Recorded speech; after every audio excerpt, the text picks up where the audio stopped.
नमस्कार. कर्मदंड मराठीवर स्पॉट बातमीमध्ये मी संपादक रामलिंग पुराणे आपलं स्वागत करत आहे. आता आपण आहोत मुरुम शहरातील बाजारपेठेत. मुरुम शहरातील बाजारपेठेमध्ये उद्या वेळामस निमित्त आज रोजी भाजीपाला बाजार भरवण्यात आलेला आहे आणि या भाजीपाला बाजारात विविध प्रकारच्या भाज्या म्हणजे रानमेवा एक प्रकारचं वन भाज्या आज बाजारपेठेत विक्रीसाठी आलेल्या आहेत. उद्या वेळामस निमित्त विविध प्रकारच्या भाजीपाला मिश्रित एक भजी नावाचं एक भाजी केलं जातं.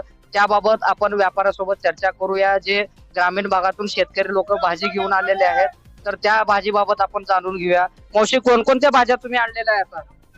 आंबाडी, हा, ढाळे, हा, वाळक, हा, कांदे, हा. मेथीची भाजी, हा. बोर आणि हसराणे काय काय आसराने म्हणजे काय काय भाजी? हे भाजी आहे. हा. भजीत घालते ते. भजीत चालतात. हा. नेमकं या भाजीपासून म्हणजे काय म्हणजे वनस्पती काय आहे? वनस्पती आहे?